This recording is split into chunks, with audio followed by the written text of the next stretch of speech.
Hey everyone, it's Bailey, your friendly neighborhood night shift nurse. I hope you enjoy this. Thanks. Welcome back to Ideas About Self-Care, Episode 2. Welcome back to our series about self-care. If you missed the first video, that's okay. You can go back and watch it on the same channel where you found this video, or you can skip it altogether.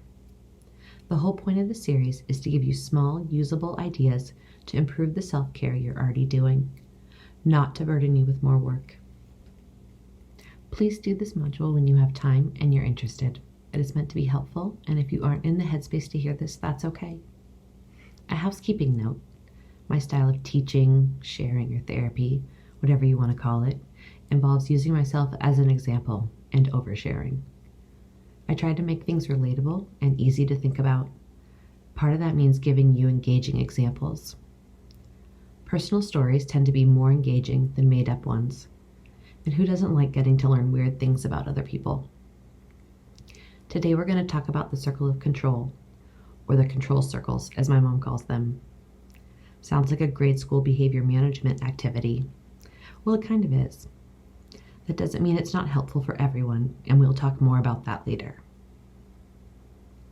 The circle of control is a quick way to sort out tasks and thoughts, whether they be physical or emotional. It can be particularly helpful when stressed, in conflict, or if you feel out of control. Science part: did you know that when you get angry or stressed, you lose about 10 to 15 IQ points?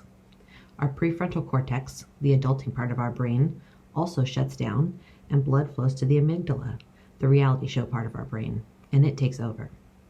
Basically, logic goes out the window and you get a little bit less smart. So keeping things simple really makes a difference. This is a tool that will help you quickly identify and focus on things within your control. It's also easy to draw and free. Focusing on what you can control will hopefully help you take your mind off things you can't control. If I tell you to think about a red train, you think about a red train, right? If I tell you to not think about a red train, you still think about a red train, right? Now, if I tell you to think about a blue car, a yellow mailbox, a green roof, a pink flag, you're thinking a little bit less about that red train, right? Now if I tell you, you get to drive the fast blue car, there's a package in the yellow mailbox for you, there's a gnome on the green roof, and the pink flag is new, it was black last week. You're thinking even less about that red train, right? It's a simple distraction and redirection move. People use it on kids all the time. This doesn't mean it's childish. It means it works for humans at our most basic survival skill level, aka the toddler level. Remember, when we're angry or stressed, we're losing those valuable IQ points, and the reality show brain section is taking over, so keeping things simple is still a great goal. Completing these tasks inside the circle will also give you a dopamine boost from accomplishing something. This will give you momentum to keep moving forward and tackle more and/or harder tasks. We will talk more about specific neurotransmitters, what they are, what they do, and much more in a later video.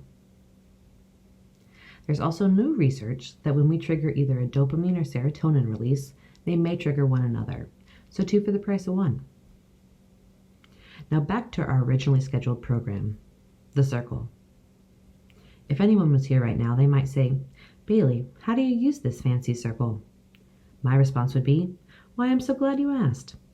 First of all, write the things you can't control on the outside of the circle. Second, write the things you can control on the inside of the circle.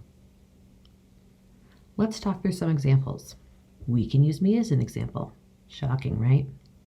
These items can be big and existential, or they can be seemingly mundane. I have no control over world peace, as much as I would like to. I do have control over doing a small kindness to make somebody's day slightly better or make them smile. I can hold the door for someone. I can give someone a random, appropriate, genuine compliment for no reason. And I can offer to help someone before they need it, if they look like they're in need of help. Now, when I see this slide, I think, don't tell me what to do when I'm frustrated. You don't know how my day's going. Don't tell me to clean my room when I'm pissed off and want to get other stuff done. I want to talk this through, so please give me a chance. Let's look at it from a bit of a different angle. I have no control over the things on the outside of the circle. Sure, they affect me. They even may make me angry, but I don't have control over them. Waiting for MRI to be empty, waiting for meds to arrive from the pharmacy, waiting for orders after requesting help from a provider. Nope, no control. I have complete control over the things on the inside of the circle. And they're also helpful things to get done for your own mental health. Having things in order makes you feel more settled and in control of the situation. Cleaning up your room, working on those every shift tasks that you have to do anyways, a dressing change, a line change, cleaning up or catching up on your charting, that'll probably stress you out and you have to catch up on anyways, or maybe even taking a short break. Now a bonus round. We all know things like this are going to happen.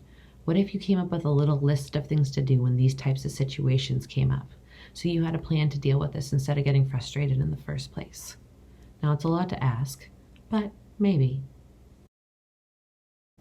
Now, to be honest and fair, doing those items inside the circle will not help the things on the outside of the circle get done any faster or better. But remember, we still don't have control over those items. You will get things done and feel more accomplished and trick yourself into a dopamine boost.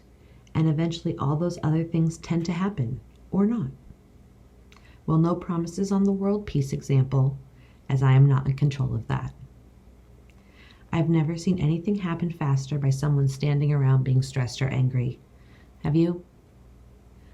So there you have it. The circle of control, or control circles. What do you think? Are you up for giving it a try? Regardless, I hope this helped or made you laugh. Thank you.